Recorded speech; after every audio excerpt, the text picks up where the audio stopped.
Welcome back, everyone, and thank you for joining me for the fourth episode in my series documenting my struggle with social anxiety. Today started with a beautiful ride around Horsetooth Reservoir, a stunning, scenic journey that reminded me of one of the very first lessons I learned on this path. Sometimes you just need to stop and smell the roses. Taking a moment to soak in the beauty around us and appreciate the good in this world is something I'm working hard to embrace, and I encourage you to do the same. After the ride, I met up with a good friend at Buc-ee's. Now, believe it or not, this was my first time experiencing this modern gas station utopia. I do apologize in advance for any lighting or background noise during our chat. Real life isn't always perfectly polished, and that's part of what this channel is all about. At its core, the Resolute Path is about keeping things real. I'm bringing you raw, unfiltered perspectives from everyday, hardworking people. These aren't conversations crafted in a Silicon Valley studio. They're genuine exchanges with down-to-earth individuals who've been brave enough to share their experiences with me. To everyone who's supported me on this journey so far, thank you from the bottom of my heart. And to those who might want to join me, especially if your views or experiences differ from mine, please reach out. Your perspective would help me grow into a more open-minded and a better person. And I'd be honored to have you on this journey. Now, let's dive into today's conversation. My name is Christopher Howell, and this is my Resolute Path. Well, I'm here with my friend MT. MT's aware that I've been dealing with some social anxieties lately, and she's always been a great support and a really good friend. And so I just wanted to bounce that off of her and get a woman's perspective on social anxiety. And I know it's going to be a lot different than what I go through as 6'2", 220-pound guy. I'm going to have different fears and anxieties than what she's going to have out in public and with society. So I just want to get your perspective on that and, see what's something that you deal with when it comes to social anxiety. Let's start with what kind of social anxiety do you deal with? And then we'll figure out what your coping mechanisms are. A lot of times it's just having to anxiety of getting out of the house, having to leave my comfort zone, having to interact with people, putting on the typical mask, as you will, of, societal norms or expectations that people have when you're in social groups. Every group has different expectations, whether that's at work or your friends or, family or whatever. You kind of have to act a little bit differently with each group. I try my best not to act differently, just to be myself, and whoever doesn't like that, well, they can, but I'm trying to make this to where my nieces and nephews can watch it. So okay, so they can, deal with it or not. They can deal with it or not. And I don't know, there's not really anything in general that I'm afraid of or anxious about. It's just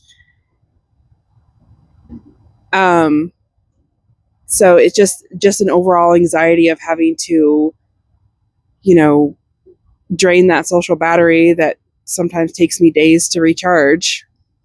Well, if maybe what sounds like to me, if I get this right, is it seems like what brings you anxiety is meeting other people's expectations and having to put on that mask and not being able to be your true self around the different people with their different expectations. Does that sound almost right? Kind of. I mean, what's funny though is that I have that fear, but then at the same time, when I'm out and about, I'm just who I am. I don't, portray myself as somebody different or act, one way and not act that way, behind closed doors. I am who I am no matter where I am. It's just, I don't know, I always have fear of people are not going to like me. And I've always been kind of a people pleaser in that way, which, is a sometimes it's a nice thing, but at the same time, when you can't pour from an empty cup. So when I don't have anything to give, and people expect something, it's just like, well, I can't do that right now. Like, I don't have that in me. So I'm trying to get away from being the full-on people pleaser and having my boundaries, because having boundaries is very important. And I have learned that lesson the hard way over the last few months, years. So to really hold your boundaries, and it's helped a lot. And also having really great people who understand me and support me and urge me, like I went to go visit my friend out of town for Thanksgiving, and I was telling her, like, how I'm dealing with anxiety, and she's like, I don't have the energy to deal with your anxiety, so I need you to get on the road now, because you've got 3 hours of driving. And that kind of helped spur me on to get my poop in a group and, get going on the road. So I was a little bit later than I was hoping, but I wasn't super late, where as if I let my anxiety get to me of how late I could have been. So having people who understand that and can, are supportive and, can talk me through it, it's helpful. That seems to be an ongoing theme with everyone I've talked to about this so far, is having that support structure. And it might not even be a group of people or even a tribe, but just one or two individuals, like a really good friend, even if they're out of town, or some kind of partner, living partner, or even family. You've found a good support in our mutual friend that lives out of town. And you mentioned something at the first of this, that you are true to yourself. No matter what other people's expectations are, you're true to yourself. And sometimes, being ourselves, we kind of have to tone it down a little bit. We can't be our full selves. Yeah.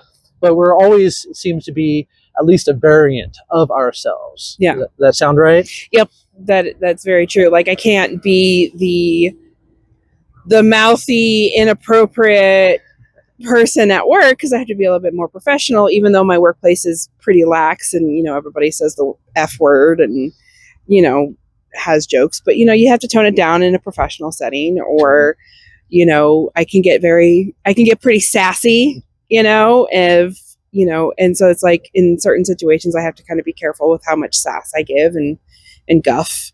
You have to pick and choose who you're comfortable with to give guff. I can give guff to anybody, but unfortunately, some people don't like that. So you kind of have to learn who those are and know, all right, well, I'm just going to be nice and cordial with you, but you're not really going to see anything more than surface level, because, we don't mix. So. Yeah, get that. I'm liking this because this is showing me that whether girl or guy, this is resonating with, across sexes. Mm-hmm. I know that everyone's had negative encounters or negative just things happen to them when it comes to just basic human interactions. Mm-hmm. And you've had quite a few negative interactions very recently even, but still, even with this current trend of negative interactions you've been experiencing, would you say overall, if you really think about it, is it more negative interactions overall, or do you still, in general, have mostly positive interactions when dealing with society and the general public? Oh, definitely more positive than negative. Yeah. But since that negative interaction that I've had, the first time I went back out into that world, I received so much love, and so many were happy to see me and glad that I was out, glad that I came, and how they missed me. So that far outweighs anything negative anybody else could have done. Yeah, but just in general, humans have a tendency to focus on the negative, though, right? Yes. So you could go out in public 100 times, and out of those 100 times, 99% of the time, you have good interactions, and you meet good people. But that one time that you have a bad interaction just seems to resonate so much louder and stick with you so much more than the other 99 good interactions. Would you agree with that? Yes, absolutely. Yes. Yes. Very big yes. It's very, very true, because unfortunately negativity tends to leave a bigger impact, because I don't know if that's just the way that our culture in general is, as in America, or what, but it's just, people are like, well, you have to stay humble and, not be prideful. And there's a place for all of that. And then, someone could tell you have multiple people telling you that like you're pretty, and then one dude telling you that you're ugly.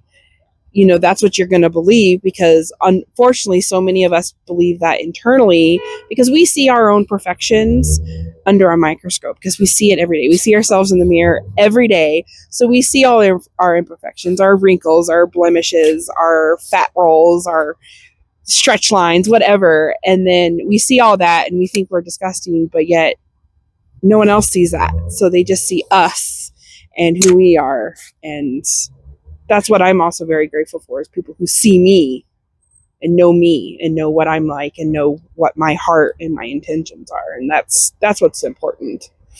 And that's a fresh perspective that I haven't come across yet, is we do analyze ourselves constantly, and we're stuck with ourselves all the time. So we're going to be, like you said, really focused and see our imperfections so much more than what the other people are out there see. Mm-hmm. So that's something that's really kind of important, is to, not let your own view of yourself get you down that bad, right? Exactly. And you have to think about it, because we always have internal monologue or put downs or whatever, and just ask yourself, would I talk this way to a friend of mine that I care about? You wouldn't. Not if you want to be friends with them. No. So why would you talk to yourself that way? Because you need to have self-love, and that doesn't mean that you're narcissistic and you love yourself so much and you think you're just this greatest person. But you have to have self-love enough to realize, like, hey, I am a good person. I'm a good friend. I could be a good partner, and I bring a lot of value just in who I am and what I'm willing to do for people. I may not be able to shower somebody with a bunch of money, but like, all right, well, I'll help you move, or I will help you go get your car or get your car home or whatever. Yeah, take you to the airport.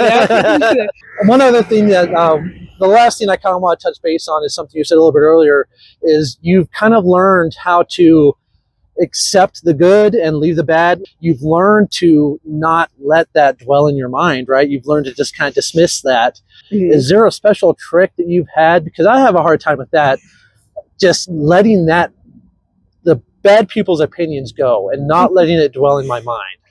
How have you figured out how to do that? You have a trick? The trick I do, focus on the positive, not focus on the negative. There's like a million and one different things that I do. Going upstairs, because I live with my family. I go upstairs and see my cousin and her two babies. And seeing the 1-year-old, little Daisy, waddle up to me, because she walks now, with her arms stretched up, wanting me to hold her. When I come through the door from work and I see her drop what she's doing and come want me to pick her up, and her saying hello. Best thing I'm picking up from this is, lesson I'm learning, is that you have to stay positive despite all the negativity coming at you out there in the world. Keep yourself positive. Yep. Perfect. That's a good lesson. Congratulations, you made it to the end of another episode. Thank you so much for watching and supporting my channel. A big shout out to MT for joining me today and sharing her story. I'll be honest, this part, where it's just me and the camera, is so nerve-wracking and is the hardest part of this for me. That's why I'm already dreading the recap episode I have planned for the end of this series. But challenges like these is part of the journey, and I'm determined to keep pushing forward. As we head into winter here in Colorado, it's getting colder, which means fewer fresh ride clips to share with you guys. Even so, I'm committed to keep the conversation going and bringing you new episodes every week. I'd love to hear your thoughts, feedback, or advice. Please leave a comment below. Don't forget to like and subscribe, and hit that notification bell so you know when my next episode drops. Thank you again for being part of my journey, and as always, keep it shiny.